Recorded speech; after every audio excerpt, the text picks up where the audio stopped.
Hello students, welcome to SSD Educational Classes and I am your friend Kashish Mehra and today we are going to continue our previous video that is Joint Hindu Family Business जो कि हमने उस previous video में आपको features बताया था, उसकी definitions, उसकी मीनिंग के बारे में बताया था और आज इसका सेकेंड पार्ट है that is for merits and demerits.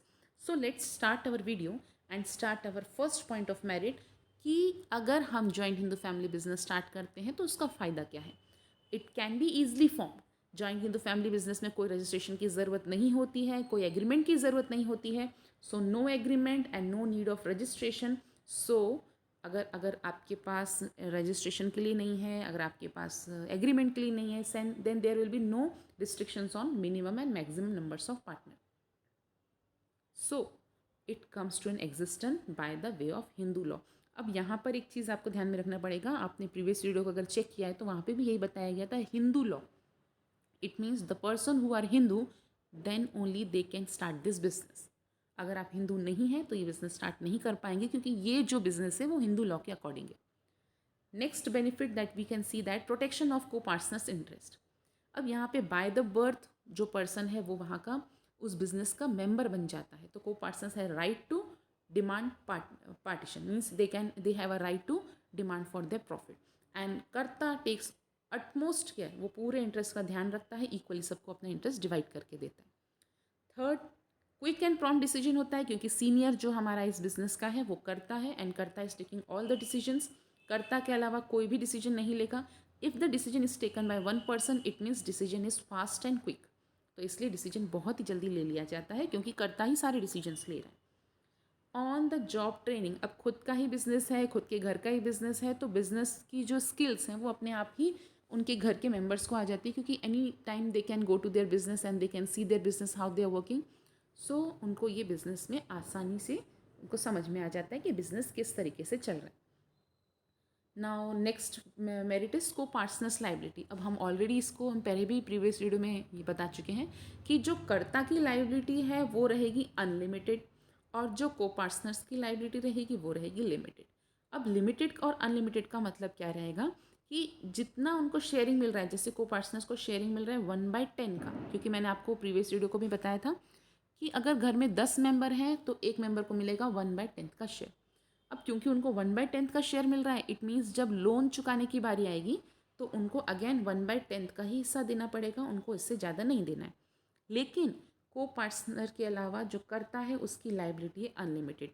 It means अगर लाइबिलिटी फिर भी ख़त्म नहीं होती है तो कर्ता के सारे एसेट्स बेच दिए जाएंगे. तो इसका यहाँ पे थोड़ा सा फ़ायदा भी है और हम कह सकते हैं कि इसका थोड़ा सा नुकसान भी. नुकसान अगर हम देखते हैं, डीमेरिट्स अगर हम देखने जाते हैं तो अनलिमिटेड ऑफ लाइबिलिटीज ऑफ करता. Again same point is repeating क्योंकि वहाँ पे मैंने आपको फ़ायदा ये बताया कि को पार्टनर को लिमिटेड लाइबिलिटी देनी होती है और कर्ता को जो है वो अनलिमिटेड लाइबिलिटी के साथ चला जाता है. Karta has to face the risk of unlimited liability if the person assets are not sufficient. अगर वो पे नहीं कर पा रहा है तो कर्ता के पर्सनल एसेट तक के बेचे जा सकते हैं. And when we are talking about the limited financial and managerial resources, क्योंकि अब हमारा बिजनेस जो है वो लिमिट के हिसाब से चल रहा है. लिमिट का मतलब है कि यहाँ पे जो मेंबर्स होंगे वो फैमिली मेंबर है, तो आप बाहर से पैसा कहाँ से लाएंगे. If you want to increase the business और expand your business, from where you are getting your capital. आप बिजनेस में कैपिटल लगाएंगे कहाँ से, क्योंकि आपके पास तो एक लिमिटेड सोर्स ही रहेगा ना कैपिटल लगाने का. So we can say that they it is having limited financial and managerial resources. इससे ज़्यादा वो मैन पावर नहीं बढ़ा सकते क्योंकि वो बाहर से मेंबर्स को नहीं बुला सकते. Next topic say about that no separate legal status. करता और उसके बिजनेस और जॉइंट हिंदू फैमिली बिजनेस अगर हम देखें तो आपको ऑलरेडी पता है कि ये हिंदू लॉ के हिसाब से बनाया गया है. The joint Hindu family business and their family members are the same one. इसलिए हम उनको लीगल स्टेटस नहीं दे पाएंगे, सेपरेट लीगल स्टेटस नहीं दे पाएंगे. उनका बिजनेस जिस नाम से चल रहा है उसी नाम से वो बिजनेस को आगे कंटिन्यू कर सकते हैं. पार्टीशन ऑफ बिजनेस अगर हम देखें, द नंबर्स ऑफ मेंबर, जितना जितना बड़ी फैमिली बढ़ती जाएगी उतना आपका पार्टीशन होता जाएगा. Again partition means they have to give their part, they have to give the profit from it. And जितना बड़ी फैमिली आपको पता है उतना ज़्यादा डिस्प्यूट्स और उतने ज़्यादा कॉन्फ्लिक्ट्स, क्योंकि उनके विचार, उनके आइडियाज़, उनके थिंकिंग्स, बहुत सारे कॉन्फ्लिक्शंस आ सकते हैं. Again there is a demerit for that. No direct relation between efforts and reward. अब घर का एक मेंबर बहुत मेहनत कर रहा है लेकिन दूसरा मेंबर कुछ भी मेहनत नहीं करता, फिर भी उसको 1/10 की प्रॉपर्टी मिल रही है या प्रॉफिट मिल रहा है। सो इसमें क्या होता है, ए बोलता है कि बी आपको काम करना चाहिए, वहीं बी बोलता है सी आपको काम करना चाहिए। सो एक दूसरे के ऊपर लीनियंसी बहुत हो जाती है। तो डायरेक्ट एफर्ट नहीं मिल रहा है, ये लीनियंसी इसी की वजह से है। अदरवाइज लीनियंसी होने का कोई मतलब नहीं है, लेकिन अगर हमें उतनी मेहनत जितनी हमने की उतना ही हमको प्रॉफिट मिले तो सबसे अच्छी बात होती है। तो जो कि यहाँ पे हिंदू अनडिवाइडेड फैमिली में को पार्टनर्स को नहीं मिल पाता, और ऑलरेडी डिसीजंस जो है वो करता ले रहा है, तो एक मुश्किल हो जाता है कि हम कोई डिसीजन तो नहीं ले सकते और सारा दिन मेहनत करें। तो बहुत बार ये फैमिली बिजनेस नहीं हो पाता। इसमें एक इम्पॉर्टेंट बात और मुझे बतानी थी और ऐड ऑन करनी थी कि अगर बाय चांस घर पे 10 मेंबर हैं और 10 मेंबर में से अगर कोई 2 मेंबर इस फैमिली को छोड़कर जाते हैं, then joint Hindu family business will काम नहीं करेगा। यहाँ पे आपका बिजनेस ख़त्म हो जाएगा।